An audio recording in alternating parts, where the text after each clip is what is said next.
Hello, my name is Chris, and my research question is, does seeing each others choose a certain option influence an individual's decision in a group setting? So the research question I'm trying to answer is, do individuals tend to fall under peer pressure to conform to the norm? And one way I'll be testing this is by presenting students with a task, which is selecting classes for the upcoming year. I was wondering if students would be more inclined to take harder classes after hearing their peers say they're going to take them. So to do this experiment, I'm going to divide participants into two groups of four and then ask them what classes they'll take the next year.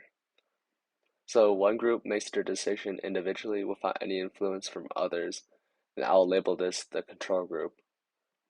The other group makes their decision after observing the choices of the control group, and they'll hear whatever classes that the control group would take, and I'll record the decisions made by each student in both the control and experimental groups, and then I'll compare and conclude the results.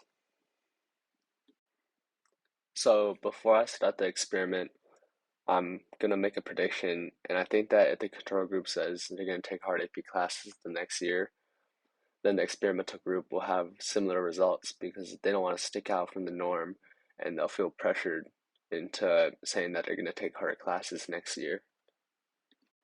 After repeating this experiment 10 times with Skyline High School students, I collected data and I was able to conclude from it that for the control group, more students took regular level classes, while some took AP classes. But in the experimental group, more students took AP classes, but some only took regular classes.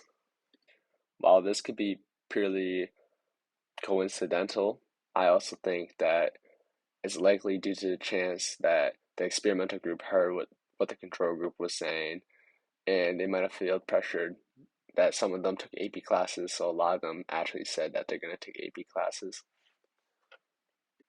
So you might ask why these findings are important, and I think it goes to show how powerful peer influence can be. I mean, in just a simple experiment where I'm asking kids what AP classes they're going to take the next year, you can already see that after hearing from their friends or the peers that they're going to take harder classes, the other kids will feel peer pressured into taking harder classes as well. And that's just an example of a positive peer influence. On the other hand, there's negative peer influence, and here's a couple examples. Like 70% of teenagers who smoke cigarettes say that they began smoking because they had friends who smoke or because they felt pressured to try it.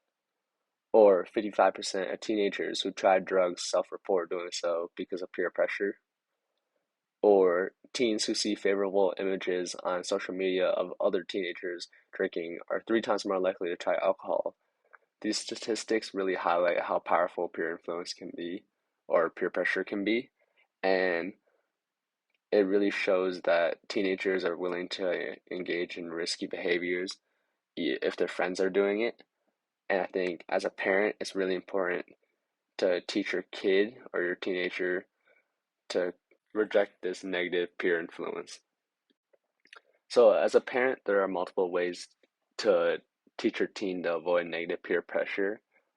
And I think one thing is to just teach them to stay away from peers that may indulge in unsafe activities like doing drugs or drinking alcohol.